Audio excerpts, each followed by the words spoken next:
Welcome back to Establish the Edge, where we'll be talking about the prospects in this year's class through the draft. And just like last year, there is no better way than beginning this series with my friend JJ Zachariason and the launch of his late round prospect guide, available right now at lateround.com. JJ, how's it going? It's good, man. It's good. Good to see your smiling bald head of yours. It is that time of the year, not when I'm bald, but when we are getting deep back into the weeds, free agency wrapping up. You're doing a lot of work on prospect analysis, obviously. And it is a weird year too. Not only because it was as if the second wave of free agency was less impactful than years past. I would say that's how we're viewing this year's class for dynasty drafts as well, where we're trying to weed through who is really worth picking, like at the end of the first round, let's say, of rookie drafts. It seems to be a year where we don't mind not having all these dynasty picks bundled up.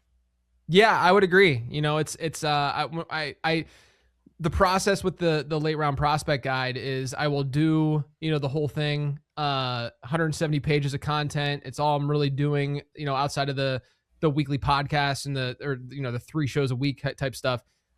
This is what I'm working on. And then at the very end is when I put together my rookie rankings. And this year, and then after that, I see what the market's saying, right?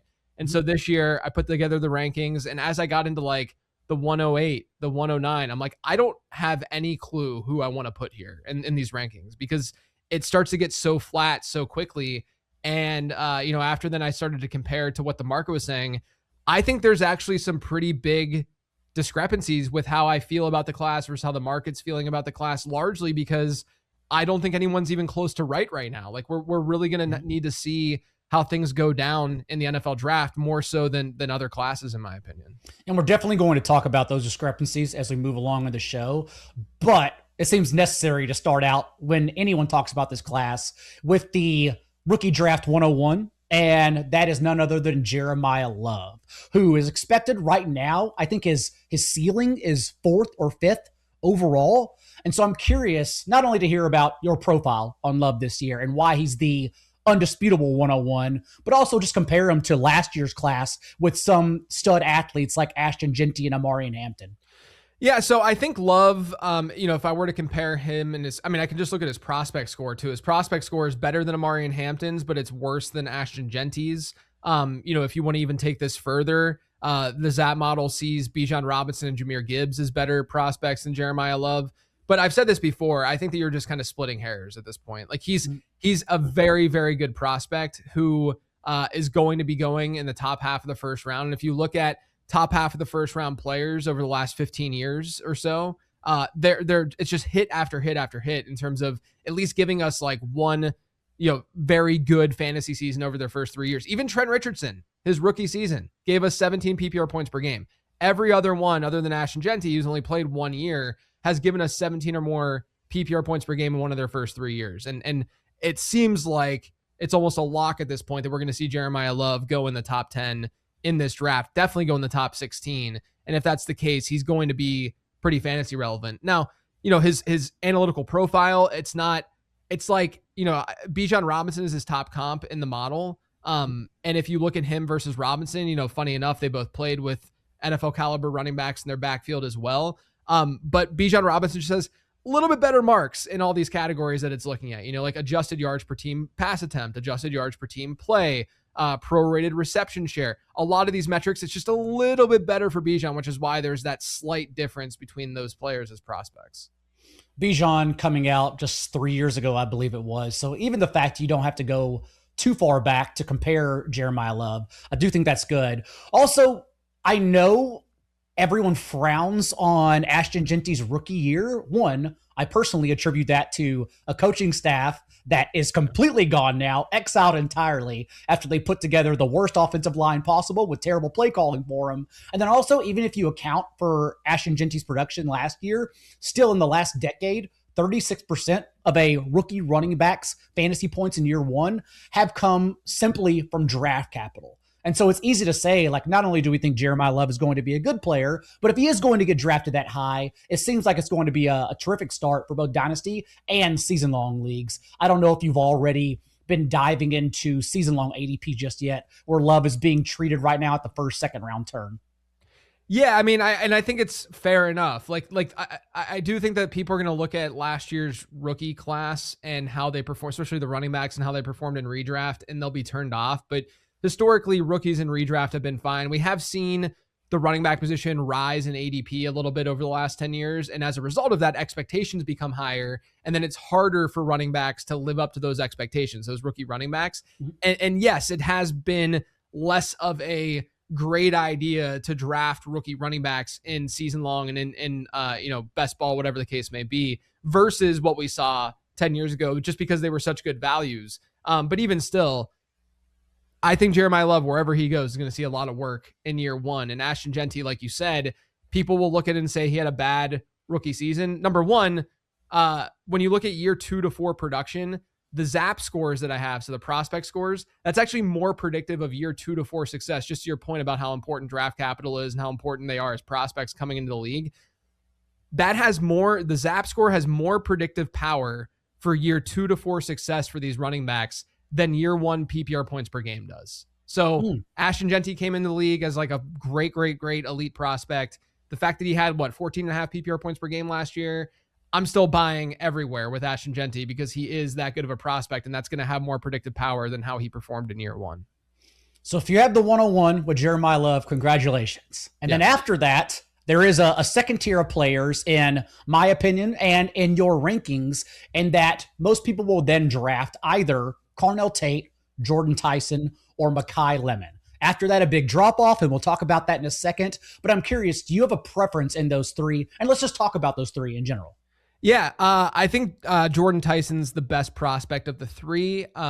Do I think that he has the same floor as those guys? Not necessarily. I'm looking at this from just an expected value, and honestly, the way that the model looks at things, the way that I look at things, I care about ceiling a lot. Like, I think ceiling is massively important because realistically, when prospecting, the floor is nothing for anyone. Like there is no floor for any player, generally speaking. And so with Tyson, he just has the best age-adjusted production in this class. I mean, he was able to produce pretty early on. I know that he's had injury issues, and so he missed a lot of time throughout college, and he is not an early declare, which is that's not nothing. Like, we do generally want to see early declare wide receivers, especially first-round wide receivers, but he's younger. He essentially was producing, at 18 years old in college, which gives him the better age-adjusted production profile. But he's coming out at a younger age, which helps a lot of this age adjusted production stuff. I have a metric in the ZAP model called breakout score. And breakout score looks at schedule and age adjusted receiving yards per team pass attempt. So receiving yards per team pass attempt, pretty straightforward. How many receiving yards a player has per team pass attempt. And then it adjusts for his age when he hits certain marks. And then it adjusts for schedule for that player. So a guy doing that at University of Ohio or Ohio University is he's going to have an easier time getting a high receiving yards per team pass attempt versus someone who played at Ohio State, right?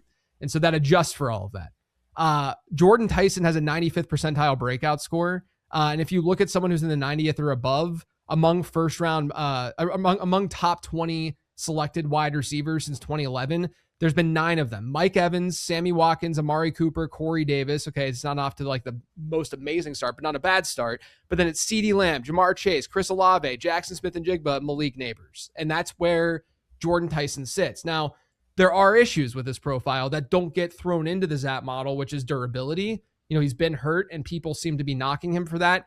I don't think it's as big of a deal because some of the injuries that he suffered have been kind of fluky. But then on top of that, he's so good that I just don't know how we really balance that injury proneness, and how we really adjust for that. And then the other thing that I should call out, if you were to kind of nitpick with his analytical profile, he wasn't good at forcing missed tackles. If you look at other first rounders, there's not like an extreme correlation between being bad at this versus success at the NFL level. But the guys who have been bad at this that have been successful are not necessarily alphas in the league. And I'm bringing up Devontae Smith, Chris Olave types, right? Like they're kind of on the fringe. Like no one would be upset if they spent a first round rookie pick on Jordan Tyson and they got a Chris Olave outcome. Like no one would be upset about that, or they shouldn't be upset about that. And so but it is something to keep in mind because there are on the negative sides like Jalen Reagor, Jahan Dotson, players who did bust that were bad at missed tackles forced, at the college level per catch. So that's probably the downside. The durability thing, though, it's just hard to measure. And he already bounced back from a major injury and had his best collegiate season after that. So I think that he's shown that resilience and he's shown that it might not be as big of a deal as people are making it out to be. Also, Tyson, who leads this class with a 31% target per route run rate for his entire career, and a different player than the guy who's usually at the consensus 102, Carnell Tate, just because Tyson did run, it's still minimal, but 33% of his routes from the slot, whereas Tate was more of an X out wide kind of guy. And so what about these next two leftovers after Tyson and Tate and Lemon? Yeah, and to be clear, like pre-draft, I think they're all kind of in the same tier. I just prefer Tyson of the three analytically because I think the ceiling is the highest. And we're expecting all three to go in the first round, if not early in the first round. Yeah.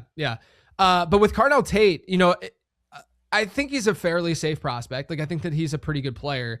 If you look at, if you want to compare him to the other Ohio State wide receivers over the last 5 years, you have, Chris Olave, Garrett Wilson, Jackson Smith-Njigba, Marvin Harrison Jr., Emeka Egbuka. He, of those guys, has the worst breakout score among those players. It's not a bad breakout score, but it is the worst breakout score. And so the thing with Tate though too is he wasn't the biggest target earner in the world. And by the way, breakout score, I'm referencing that a lot. If you look at top 100 wide receiver picks since 2011, breakout score has nearly just as much predictability, just that single metric, as draft capital does. So it's a very important metric for me to look at the wide receiver position. But anyway, so the biggest red flag for me for Tate is I think there's a chance that he's better from a real life football perspective than a fantasy perspective. And the reason I say that is he's someone that can stretch the field, who can win big down the field, but I don't know if he's going to be a massive target earner because he wasn't a massive target earner in college. He had his best season. He had a 21.7% prorated target share. And that is a bottom half number in the class. Now you can say, oh, he's playing with Jeremiah Smith. He's playing with all these good wide receivers. I get that. But the other wide receivers coming out of Ohio State have had higher target shares than what Carnell Tate has had. So that leads me to believe that he's not quite as good. Like the model likes, for instance, Emeka Egbuka more than it likes Carnell Tate, despite where he's projected to go in the draft. So I don't think that he's bad at all. I think he's a really, really good wide receiver. I just have questions about that ceiling really, really hitting from a fantasy perspective. I think that he's just one of those players that might be a little bit better, for an NFL team than our fantasy rosters. And what about Mekhi Lemon, who, unlike Tate, was a yak machine with 6.6 yards after the catch averaged. Also the only receiver in this class who was top 5 in yards per route run against both zone and man. But I would imagine the knock on him is that not only will he likely be pigeonholed there, but he was basically a power slot receiver at USC. Yeah, he was. And that's definitely somewhat of a red flag. The thing that I'll say about slot stuff, though, and we ran into this with Jackson Smith-Njigba when he came out. Mm-hmm. If a team is going to draft a wide receiver in the first round who profiles as a slot, Emeka Egbuka, same exact thing last year, where everyone's like, oh, he's a slot receiver. There's not that much of a ceiling there because he can only play in the slot. If a team drafts a wide receiver in the mid to even late, but mid to early first round, they're not going to just use him in the slot. And if they are, that's malpractice. That's a problem with the front office. It's a problem with the coaching staff, right? For Mekhi Lemon, yes. If you look at some of these first rounder or some of the players in general that have high slot rates, it is somewhat of a concern. But if you focus more on first rounders who have had slot rates of 70% or higher since 2011, over the last 5 years, you get guys like Jalen Waddle, Treylon Burks, Kadarius Toney, Emeka Egbuka, and Jackson Smith-Njigba. So you're getting, a pretty normal hit rate from the standpoint of like what you would expect from first round wide receivers. I just don't think it's that big of a deal. And here's the kicker, Daigle. This I think is the most important part to Mekhi Lemon's profile. As I dug into researching him and looking, into his profile more, aside, we're going to throw aside the weird interviews and stuff that happened at the very, very weird. Yes. That people are concerned about, because maybe that is a concern. I don't know. I've never spoken to Mekhi Lemon before. Mekhi Lemon has the highest perimeter yards per route run rate in this class. Oh. He won on the outside per route run. So I am not that concerned with Mekhi Lemon being able to play inside out. What I am concerned of, though, is that I think that like Lemon has better target earning potential from a fantasy perspective than Carnell Tate does, in my opinion. But then at the same time, I think Tate can work pretty much anywhere, any team, whereas Mekhi Lemon might need to find everyone comps him to Amon-Ra St. Brown.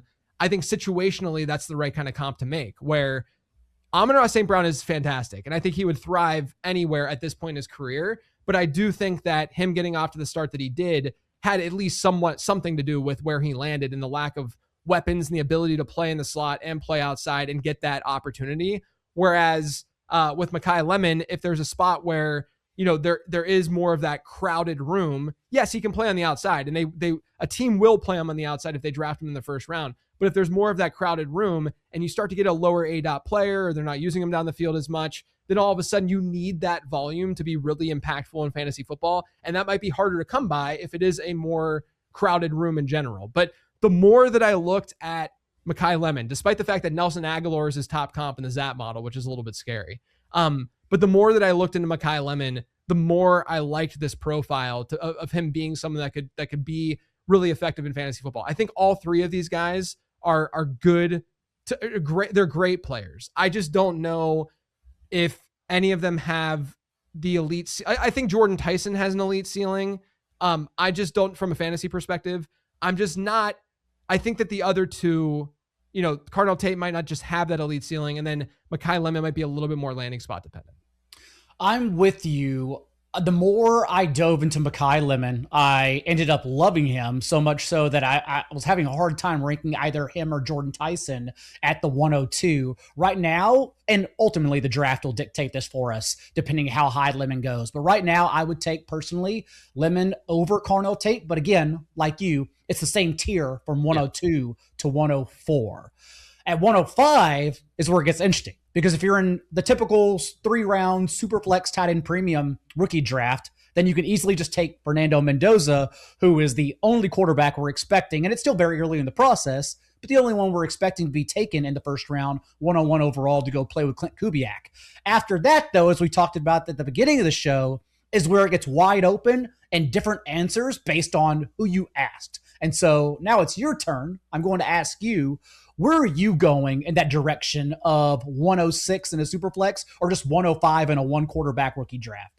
I think I actually think the answer here is kind of clear now today, where I agree with you that most people do not, if not the majority, like all. But I think Casey Concepcion is the next player to pick. To me, his profile, a lot of people look at the analytics crowd and they'll look at, yards per route run, and Casey Concepcion didn't necessarily have the best career yards per route run rates and such. But again, breakout score was actually not that bad, despite the fact that his receiving yards per team pass attempts was never higher than 2.25, which is around the class average, but he did it so early in college. And the other thing too, that I think is very, very important for people to wrap their heads around and understand, is that when you go on Twitter and you see players who have hit this threshold throughout their collegiate careers, and then it lists a bunch of guys, and it's either like a group of really good players or a group of really bad players.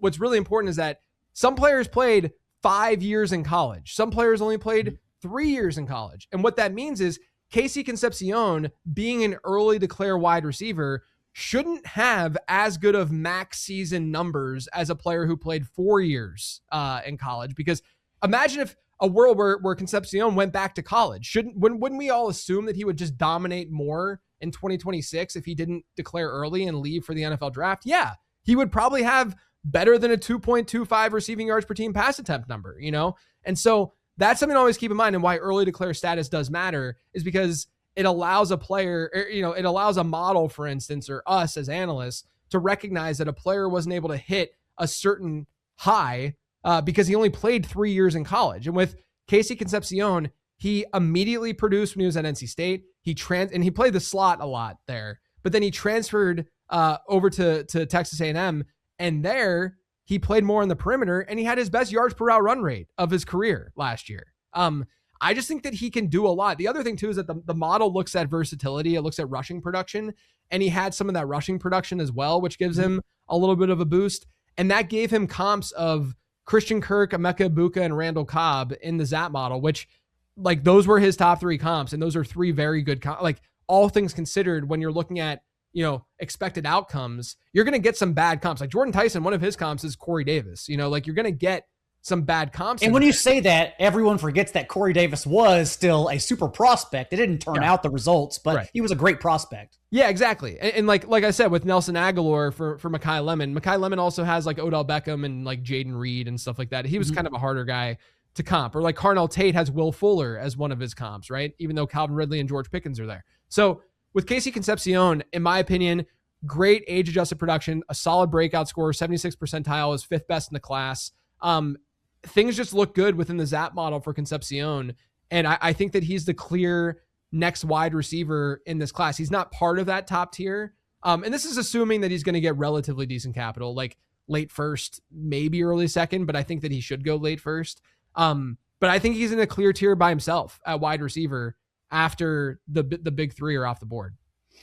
Since you touched on the model weighing, among many things, rushing production, and we are also trying to decipher Superflex tight end premium leagues, I'm curious where you fall on Kenyon Sadiq, because he did have 9 carries for 42 yards throughout his career. And although he played behind Terrence Ferguson 2 years ago, we saw him break out more last year in a run-heavy Ducks offense. And this, of course, all before he then profiled in your late round rookie guide as the highest Zap score of any player, not just tight ends.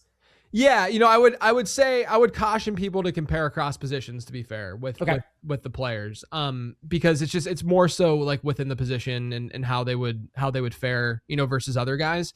But yeah, the model objectively likes Kenyon Sadiq. Now, I think that there are, I'll talk about the Zap, because the Zap model works a little bit differently at tight end than it does at running back and wide receiver. And we revamped it this offseason. Me and Brandon Gadula, who came on board in January, we worked pretty hard on revamping the tight end model, because it's one of the, of the 3 positions, in my opinion, it's the most difficult to really figure out, because tight ends do so many different things. It's why we generally see a little bit of time that they need to get acclimated to the NFL, because they're blocking. They have blocking assignments more so than wide receivers do. And then they also like, as we know, playing Dynasty, the worst thing you can do at tight end is be good at blocking, because then you're kind of stuck doing that like Darnell Washington, despite what your receiving and measurements say. Yeah, and the hard part too is that the test set for modeling tight end is small, because there's not many like game-breaking, fantasy-breaking tight ends out there. Right. A lot of them are just clustered, right? Like we just have like 8 elite players, over the last like 6 or 7 years. And then the rest are just kind of dudes that were streaming and stuff. So it's a little bit tougher of a position to model. Now, you mentioned like the versatility aspect. There's no versatility for the tight end stuff in that model. Breakout score is in it. But the one thing that was really interesting that we discovered with this model, and I'll give you an example to kind of wrap your head around it. So the example that we use is Michael Mayer versus Hunter Henry. And if you look at the 2 players, because athleticism is something that's very important at tight end, that everyone knows is very important at tight end at this point. Like we use speed score. A lot of other models use speed score because it's probably the most predictive, measurable that we get at the combine for the tight end position. And speed score being weight adjusted 40 time. But if you look at Michael Mayer and Hunter Henry, 2, prospects that had very similar draft capital, if you look at their metrics and like adjusted receiving yards per team pass attempt and in breakout score and such, their metrics look almost identical from that perspective, from the model input perspective. And then the difference between the 2 is that Michael Mayer had a way better speed score than Hunter Henry did. Despite that fact, the tight end model actually likes Hunter Henry a lot more, not a lot more, but a decent bit more than Michael Mayer. And people be like, well, why would that be the case if Michael Mayer has the exact same production as Hunter Henry, but he's also more athletic? The reason for that is draft capital is one of the inputs. And you have to think about what draft capital might be doing. In this case, draft capital is saying, we're going to pick Hunter Henry around the exact same spot that Michael Mayer went, obviously different draft classes and stuff, but we're going to take him in the similar spot as Michael Mayer. And what that's telling us is that there might be other things that are favorable for Hunter Henry that a model is not capturing that draft capital can capture, right? So Hunter Henry might be a more nuanced route runner, or he might be this or that. And you can argue that a lot of that comes out in production, sure. But it also, there are things that these players do that NFL front offices that are spending millions and millions of dollars on prospecting are capturing and seeing that we're not seeing, because we're not going to be able to see. So there is this like really interesting dichotomy that the model works with, where like an uber elite athlete does not automatically mean that that player is going to be great from a fantasy football perspective. You need, obviously you want both. You want really good, you want Colston Loveland or even Tyler Warren to a degree, but definitely Colston Loveland. Amazing age adjusted production. His breakout score is 95.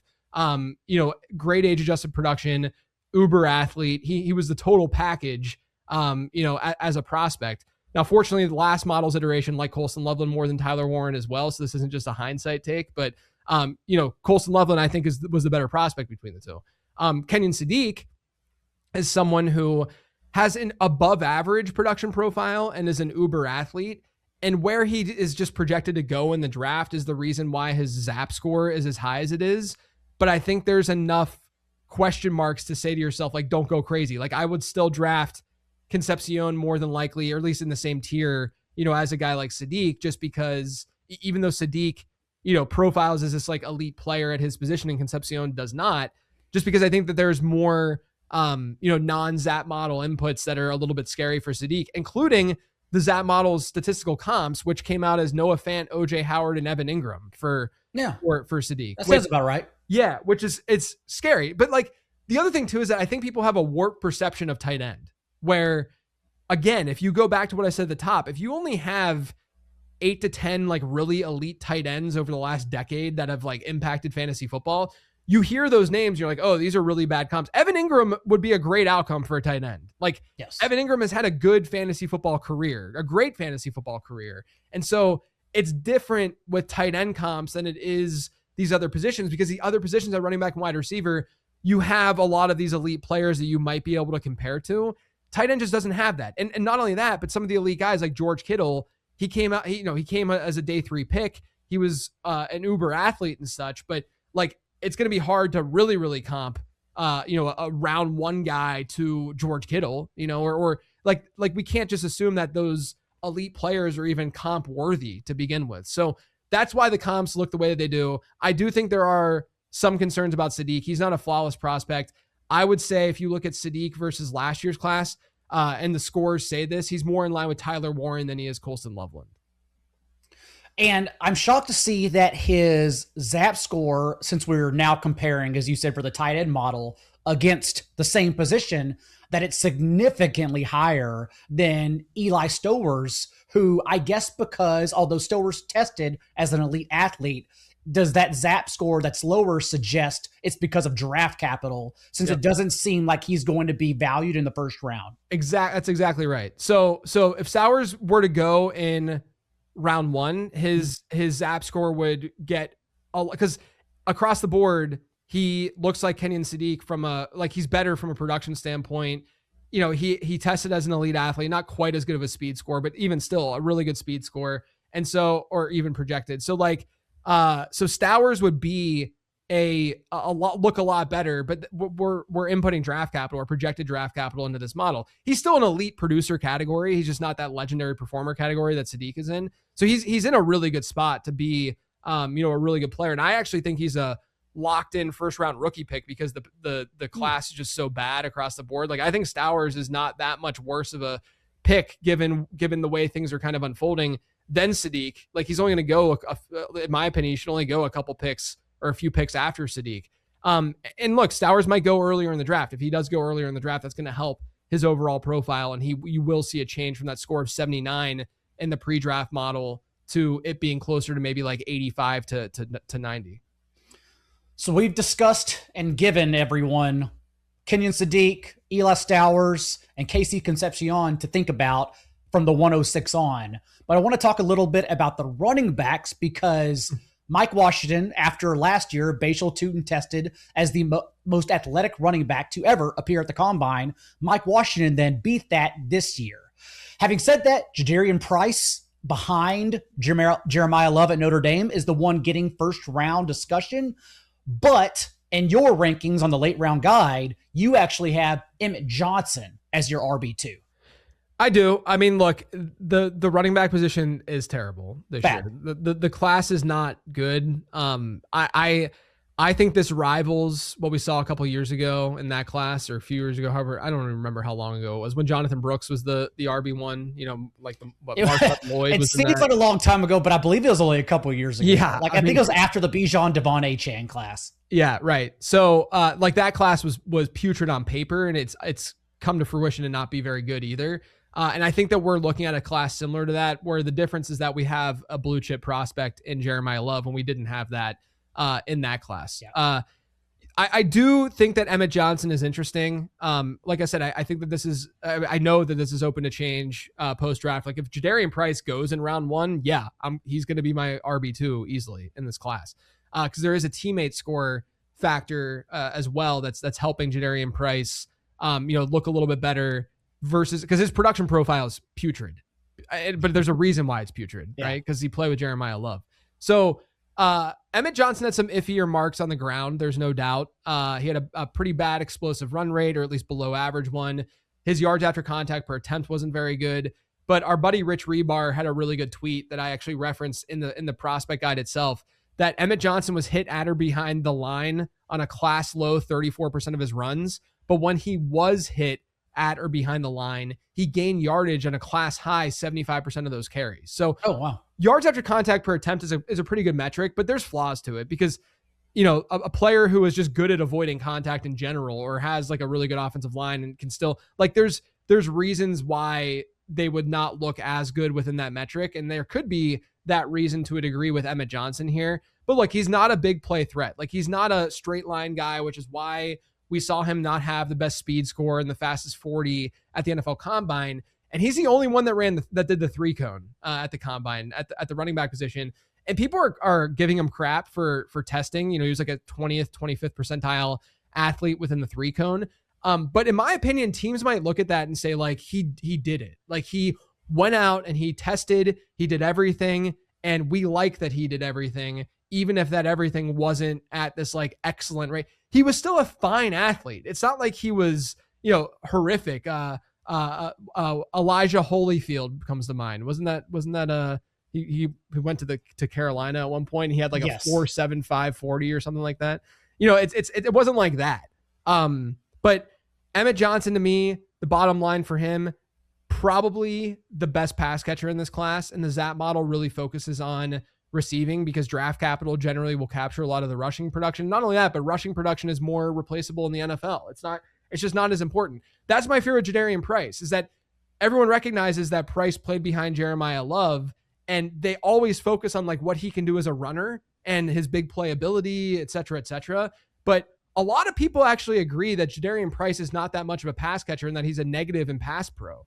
And to me, that's a huge deal from a fantasy perspective. Like, it might not, like a team like Seattle might not care because they have George Halani who they can throw on the field on third down, and they can just use Jadarian Price if they were to draft him, as like an early down guy and as like a change him up with Zach Charbonnet when Charbonnet is healthy. But from a fantasy perspective, it matters a lot. We want guys who can catch passes because has very strong correlation to high-end fantasy success. And so with Emmett Johnson, if you want to kind of picture what kind of archetype he is, the archetype that I would say is, the comps that came out were Michael Carter, who, had a pretty good early career, production and was actually not a bad prospect at all. And it's still a plug and play starter in the NFL. I know it's a low baseline, but that's a good career. Honestly, you got to recognize that we're talking like a lot, like literally any of these running backs could go day 3. So you're not going to get great comps. All of them could go day 3 except for Jeremiyah Love. Yeah. Right. Michael Carter, Kenneth Gainwell was another one. Now that looks better after this past year. And James White was the other one, who I think White in a non-New England offense might not have done what he did, from a production standpoint. But you're looking at you just get all these pass catching archetypes. One archetype though that I do think that he, like a high end one, if you want to think about it, it would be Aaron Jones for Emmett Johnson, who he's not necessarily like a consistent, 250 plus attempt rusher, but he's someone who is very good as a receiver. can line up around the formation and not just catch swings out of the backfield. So that's why I think Emmett Johnson's intriguing. Do I think that he's locked in as my RB2 post draft? No, because there's a very real chance that it goes day 3 to a bad landing spot. And then I'm like, no, I'm not going to care about him as much. But objectively as a player, he did kind of separate himself a little bit, even with draft capital. Like right now, I think his projected draft capital is around 90 and Jadarian Price's was maybe around like 50 or something like that. And the model preferred Emmett Johnson still to Jadarian Price and Mike Washington. Mike Washington had a little bit better draft capital than Emmett Johnson when I published the guide. And it still liked Emmett Johnson more than those guys. Well, let's touch on Washington while we're here, because as I mentioned, someone who tested as an elite athlete at the combine, but the draft capital and just how NFL scouts view him don't seem to be following, which could lead to then him being valued more by the fantasy community, similar to a Sean Tucker type, as opposed to like actual NFL teams. Yeah, like I don't think Mike Washington has a bad profile. I think his receiving numbers are a little bit iffy. He never was like a massive bell cow throughout college. And yeah, he has the speed score. Like he had a crazy 4.33 40 at 223 pounds, second highest speed score within the prospect model database. I mean, things look good from an athleticism standpoint for sure. And I think that's going to help him, increase his draft capital. He did play with Seth McGowan a couple years ago, 2026 classmate Seth McGowan, who is not a horrible prospect, and he's an older prospect as well. Mike Washington, not quite 23 by the time the draft comes around, but we'd ideally want him to be under 22 in an ideal world. But look, there's not like a glaring red flag to Mike Washington's profile. It's more so that he never showed elite production. And you do have to at least worry or question about marrying speed score and how a dude runs in a straight line at a certain weight versus an above average to maybe average production profile and say, am I boosting this a little bit too much just because I want this to happen, just because I want the athletic player to really pan out? But his comps weren't that bad. Like he got Latavius Murray was his top one. And really Latavius Murray, I don't think the play styles when you watch them line up, because Latavius Murray had a very distinct upright style of running. But when you look at their analytical profiles, it's really, really close, like very, very close. And Latavius Murray was also an older prospect coming out. Not, again, I don't want to say that Mike Washington's like old, because he's not. There's some really like legit old players in this class. But even still, like Latavius Murray, if you got that outcome for, a Mike Washington, if you're able to get Washington in the second round of a rookie draft, hopefully he's not a first rounder. That would be crazy unless he finds goes way higher in the draft than we expect and he finds a perfect spot. But I don't think Latavius Murray as an outcome is that bad. He had a really good NFL career. Again, goes back to I just think people have skewed perceptions of what like comp should be. But Latavius Murray was one. It's hard to get really good comps from Mike Washington just because you don't see that good of a speed score very often. But Latavius Murray had a good speed score. Brian Robinson was another one, kind of a bruiser, but not as good of a speed score as Mike Washington, not as athletic as him. And then DJ Giddens, who was an incredible athlete and then went day 3 and then got buried behind Jonathan Taylor. And still could be a 20 touch back eventually. Maybe. It's just that, again, he landed behind Jonathan Taylor. So we might not ever know. Now that we've cleared a little bit of that up after the first round, I do want to dive into your year 2 portion of the draft guide, which talks about second year players. But before then, I don't want to leave the wild west of the second round and third round empty-handed for everybody in rookie drafts. So I'm curious, are there any players you're prioritizing, from the second and third round on right now that seem to be falling in their drafts? Yeah, I mean, there's 2 guys to call out here. You can actually use this information, I think, in best ball right now. But also, obviously rookie drafts. I'm just looking at Keep Trade Cut rookie drafts and seeing where ADP kind of is lined up there.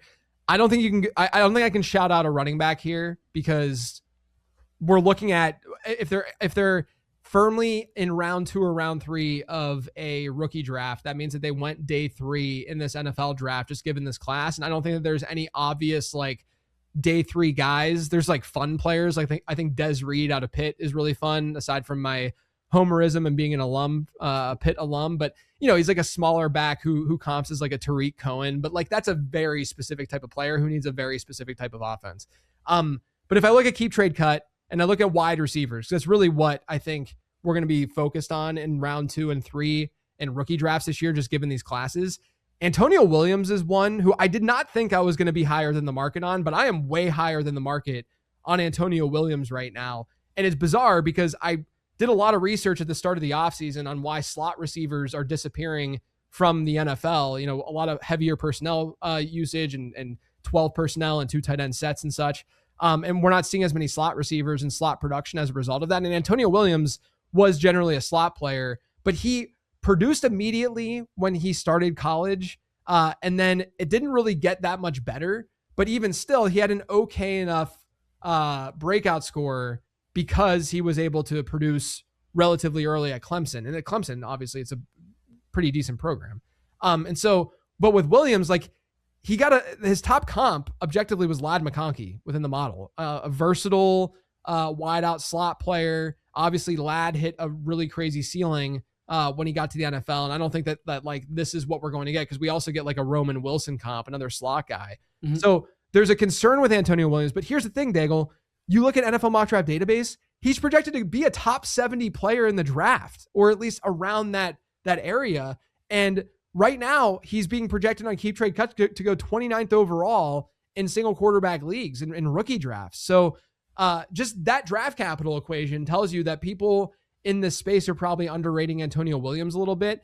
And then if you want a more volatile, because I think Antonio Williams kind of has like maybe not a super high ceiling, but probably a decent enough floor versus other, round 2 to 3 or round 2 to 4 wide receivers. One that's a little bit more volatile because he's coming from a smaller school is Ted Hurst, who is bigger bodied. One of his comps was Nico Collins in the Zap model. He's not as thick as Nico Collins, and it did take Nico a little bit of time, obviously, to come to fruition. But you're getting a big body down the field threat who works really well in a best ball environment, by the way. So like, if you want to throw that dart, I would say throw that dart. But I'm looking at him on Keep Trade Cut. He's 35th overall. He's going behind Le'Veon Moss, who, by the way, if Le'Veon Moss was named almost anything else than Le'Veon Moss, he would not be getting the love that he's getting. It's just such a football name that people are. I deleted the line in the prospect guide, but I almost put it. I said if Le'Veon Bell and Randy Moss had a child, that child would almost definitely be better at football than Le'Veon Moss. Was almost the line. That As a professional, you're probably best to delete that, but you can say it here. It's okay. That's right. I can say it here because I know it's a safe space. Yeah. I know the ETR brand. I know people will appreciate that. I'm sure he's a great guy, but his production profile sucks. Like, it's not good. Like, maybe he finds a great spot day 3 and he's able to Kyle Monungai himself into some work, and maybe he's a little bit better on the ground than expected. But it's crazy that Ted Hurst is going after, just given the upside of Hurst, is going after him in rookie ADP, rookie rankings, whatever the case may be, over on Keep Trade Cut. But you get a big bodied perimeter guy who can get down the field. Some concerns about his who he played for, but when you adjust everything, he looks decent enough in the model to be intriguing as like a high upside kind of wide receiver. That's it for rookie draft talk. And only because when everyone goes out to lateround.com and gets the rookie guide, they'll also scroll to the bottom and be blessed with a year 2 model. And so, although it's early, and this accounts for best ball too right now, if you're drafting in March and April, I do want to at least touch on some of the more polarizing players based on last year's results. And I think that begins with Emeka Egbuka, who opened the year with a lower target share than Mike Evans, but was still outscoring him significantly because he was scoring long touchdowns. And then afterwards, whether we attribute it to Baker Mayfield being injured, Egbuka himself being injured, the cliff was dramatic in his performance to close the year, where everyone was basically benching him. And so your thoughts on Emeka Egbuka going into year 2? So I think when you, anytime we see something weird happen, I always ask myself, have we seen this before? Like, have we seen such a drop, in production from the first 5-6 weeks of the season from a rookie to what happened with Emeka Egbuka? The answer to that, at least since 2011, is no, we have not. I mean, Puka Nacua saw a little bit of a drop, but it was only because he was so dominant to start his rookie season. He was still really good. He averaged, a lot of fantasy points per game down the stretch. The only one that was kind of comparable was Calvin Ridley. But even Calvin Ridley, when you look at his first handful of weeks versus the rest of the season, the drop that he had was like 9 points per game. It wasn't even Emeka Egbuka's was greater than that. I mean, Emeka Egbuka went from more than 20 PPR points per game over his first 5 games to 8.3, like to just not relevant whatsoever. So I think we can throw that narrative out of like it being something that we desperately need to worry about, just because I don't know if we have an answer of whether this is a big deal or not. What I do know is that when you look at season long numbers, there is correlation and we can figure stuff out based on that. And that's more of an apples to apples comparison because Emeka Egbuka has season long numbers, as do every other wide receiver who have played enough games as rookies. And when you zoom out and you look at it from that perspective, Egbuka looks fine. 1.75 yards per out run rate last year, target share just under 24%. He had the second most first downs among wideouts in the draft class last year. And honestly, like I like to query different year 2 ranges and score ranges and stuff just to see like what kind of players we're looking at. But he had a score of 77.7 in the year 2 model. He's in the elite producer bucket.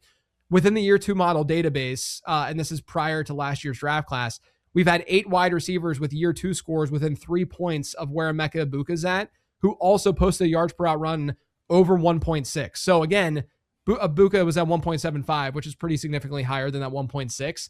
Those players are Allen Robinson, DJ Moore, DK Metcalf, Terry McLaurin, Chase Claypool, that's an L, Amon-Ra St. Brown, Rashee Rice, and Zay Flowers. So guys who have had similar yards per out run rates and a similar year 2 score have done pretty well as with what we're seeing with Emeka Egbuka. So I think that he's in a good spot. If you look at all of the metrics with Baker Mayfield during the second half of last year, catchable target rates for Egbuka and Mike Evans were bottom quarter of the league easily. They were more. I mean, if you look at the 125 qualified wide receivers, they were past ranked 100 in terms of catchable target rate. So I think a lot of this is a Baker Mayfield problem, or whether it's injury or system or whatever the case may be, situation problem for Emeka Egbuka, and that should look a little bit better in 2026 and beyond. We're also removing Mike Evans from the offense this year, which I think is a huge key because the Bucs ran 361 plays without Evans on the field last year, and Egbuka had a 33% target share on those plays. So as long as everyone's healthy, I do think he's in a bounce back situation. And it's fun because, again, this is early. Everyone's just, teasing their ears right now with it. But that range of drafts so far, at least based on underdog ADP, has Ladd McConkey, Egbuka, Devonta Smith, Jameson Williams, Devontae Adams, Terry McLaurin, all receivers I want to be high on. And it's very easy to be high on because the running backs going in that range right now, Javonte Williams, Travion Henderson, Quinshon Judkins, are guys I think are passable for those ceiling wide receivers. That list of wide receivers also includes someone I love in Luther Burden. The issue for Luther Burden is that I think the ADP is going to get astronomical given his play at the end of the year. But we did see the Bears run 140 roughly plays without DJ Moore on the field last year, Moore who has since been traded to Buffalo, and Luther Burden led the team with a 22% target share. So your thoughts on Luther Burden as a potential every down player with Chicago this year?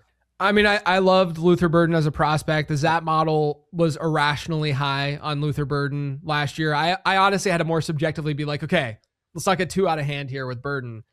Because there were some like non-ZAP model inputs that were a little bit scary about, his general usage and behind the line targets and manufactured looks and stuff like that.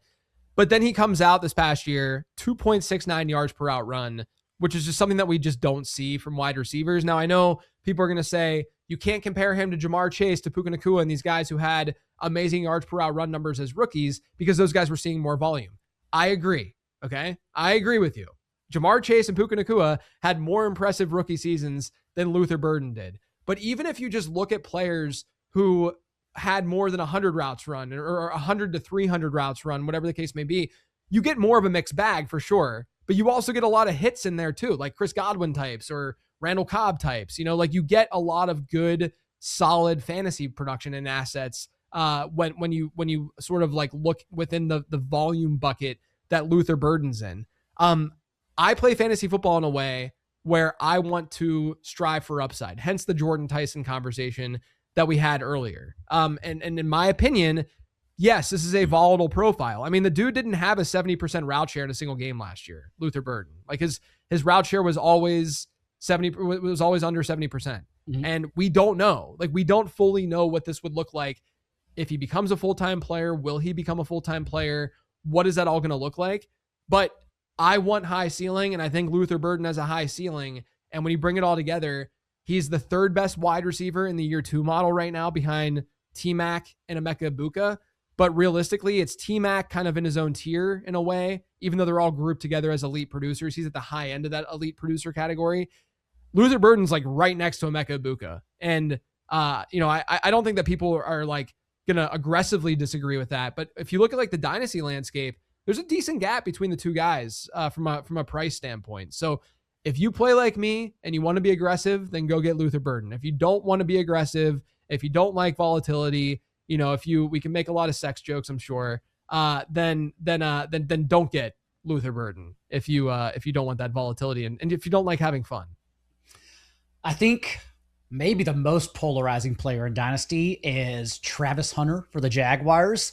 And I'm not sure we learned much based on last year, because we kind of got the exact run out we thought, and that he moonlit on defense as well as wide receiver. He eventually grew into a role, but we only got 2 games, his last 2 games before his season-ending injury, with 21 targets and an 80% route share in both of those contests. Since then, this offseason, the Jaguars have come out and mentioned him playing more on defense this year, for whatever that means. And so your thoughts on Travis Hunter going into year 2? I actually think that the injury had a bigger impact on Travis Hunter than just 2025 production and us not being able to use him in fantasy football. Because if you think about the story here, you probably remember the week that he tore his LCL was the week that we all were expecting him to take over, because it's coming off that like Rams game and stuff, that he was going to take over as the one in that offense, as the go-to target in that offense. And we were all hyped about it. I had him as a buy candidate a couple weeks prior to that. Like, there was a lot of hype building around Travis Hunter and him being able to really start to produce.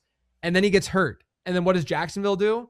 They trade for Jacoby Myers. And then also, one of the unsung heroes, in the fantasy space, he's not as much, especially for us degens, but like the average NFL fan, Parker Washington became a very reliable, good slot player for Jacksonville. And so now, with them not trading Brian Thomas, you have a situation where you have Brian Thomas, or not yet at least, Brian Thomas, Jacoby Myers, Parker Washington. That's a good trio in terms of 11 personnel, the kinds of roles that they can play.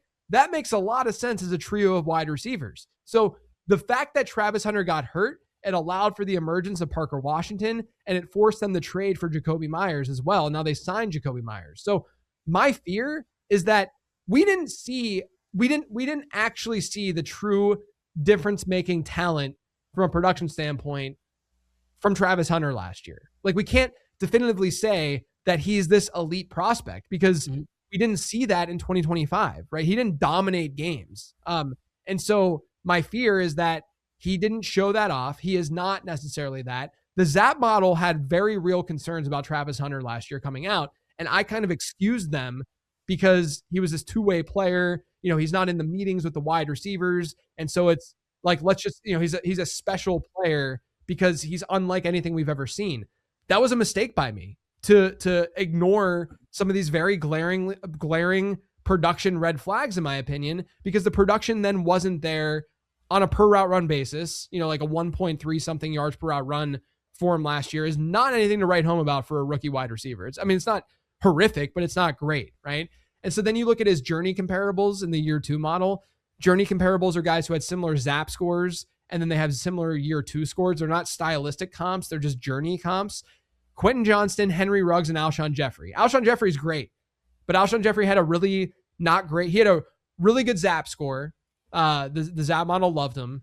Not that I had the Zap model back then, but the Zap model likes Alshon Jeffrey, but then he didn't do much as a rookie. And that's why he comps loosely to Travis Hunter.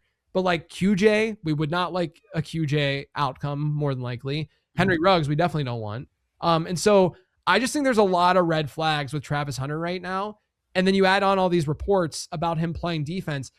When we hear those reports, I don't think we can just like we have to ask ourselves, is it logical? And to me, yeah, it's kind of logical, because they have 3 really good wide receivers. Like, They don't need to force the issue with Travis Hunter. And then the other thing I want to throw out there too is that the narrative that I bought into to a degree, a lot of people bought into, was that when Travis Hunter is going to be on the field, he's going to command a lot of targets, right?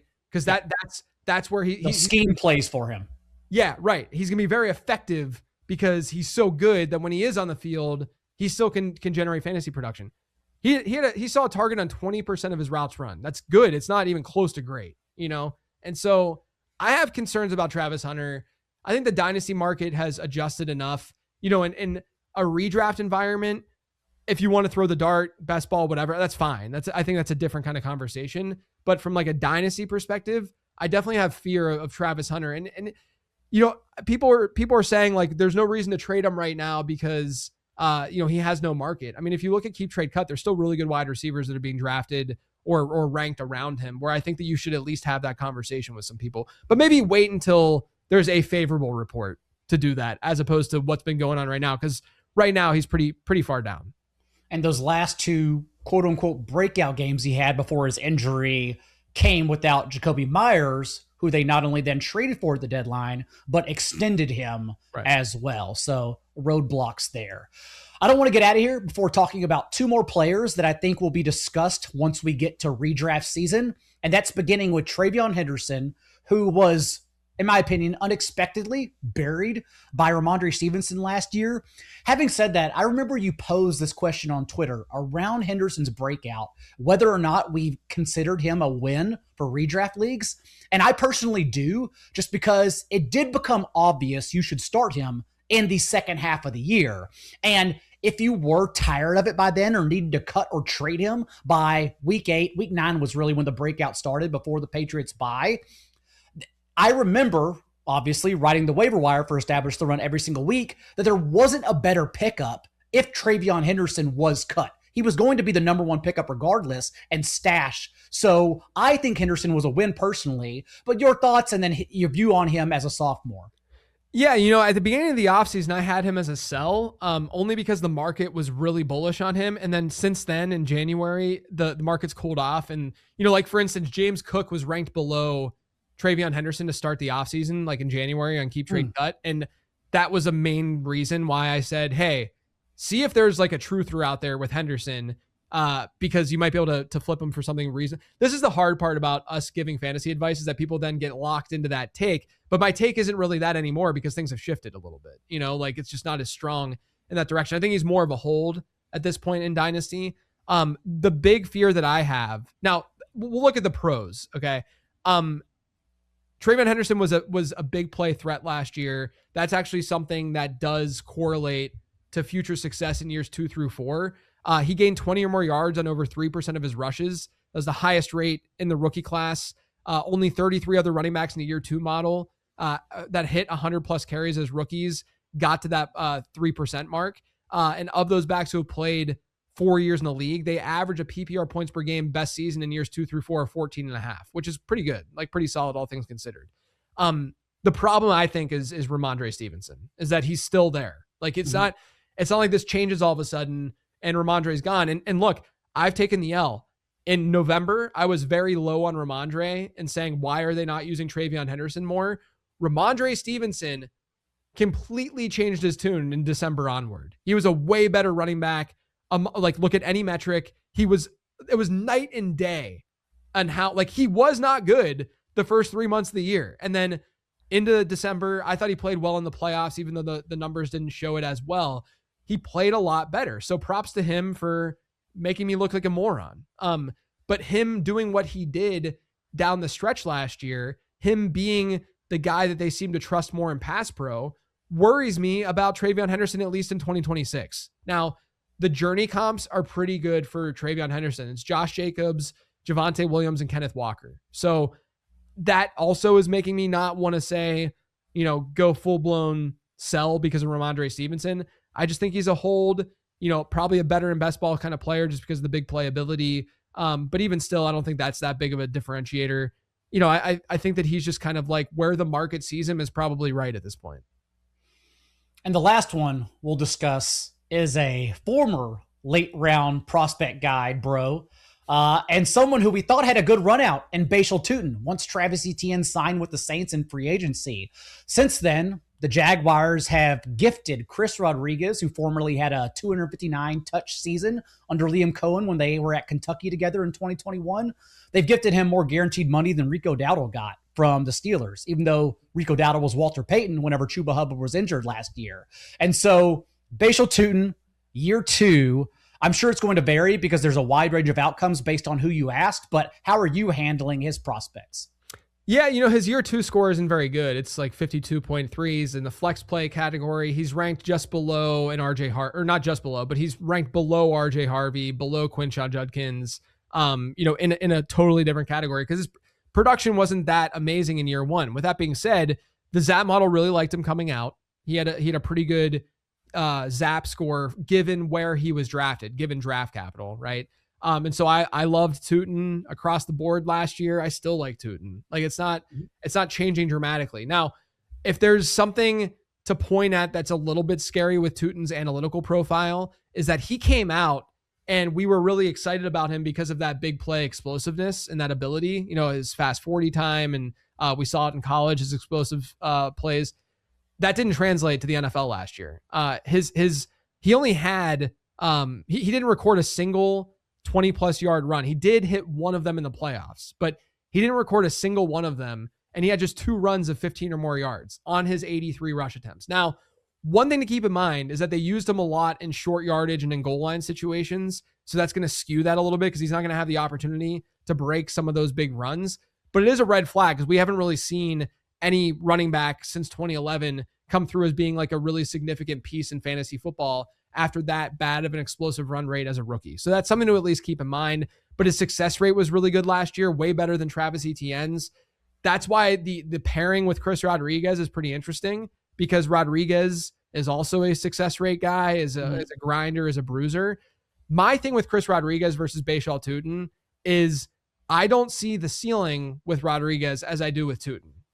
I think in best ball, it's a situation where like Rodriguez might be the better value because you're not going to have to guess when the guy's going to score a touchdown or when this is going to happen. He's going to get work in that offense. But when you're talking pure ceiling, Chris Rodriguez has 6 career receptions in the NFL, right? He had 20 in college, right?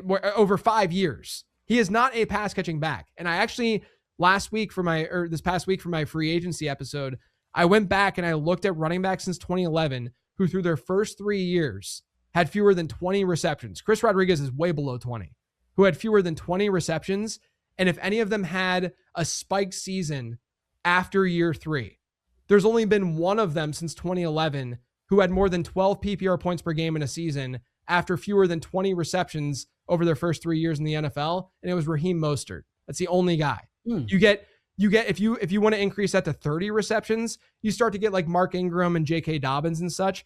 But it is very rare for a player like Chris Rodriguez to all of a sudden, from a fantasy football perspective, become a league-winning type player. Whereas also, like Mostert and Ingram for those comps had significantly more juice than Rodriguez too.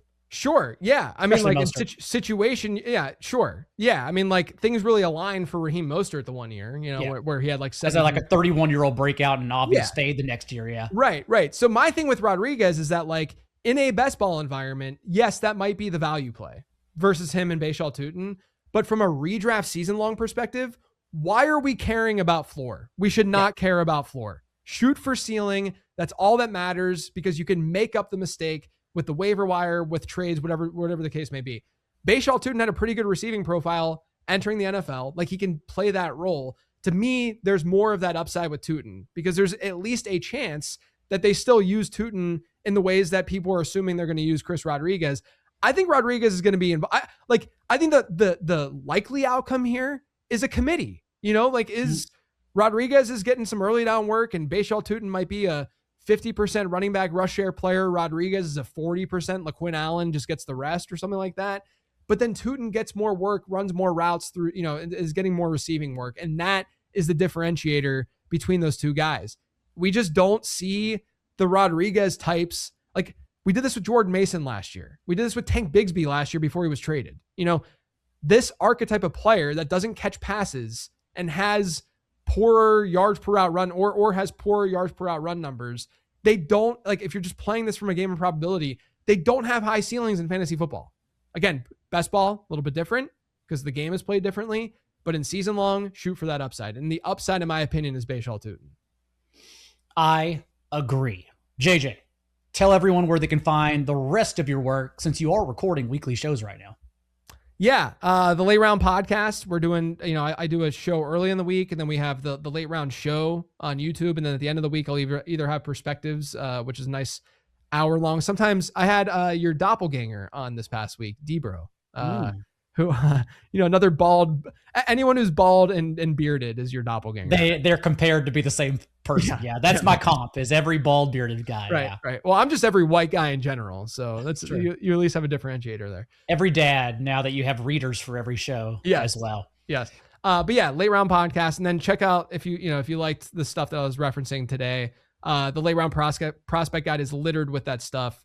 It's 170 plus pages long. There's rankings, there's player profiles, there's what goes into my models. If you guys want to get nerdy and understand some of the inputs that go in, I'm transparent about it. Check all that out over on lateround.com. And of course, we will be back next week for another episode to talk more prospects. So until then, as always, be a little bit kinder than what's required. We'll see you next time.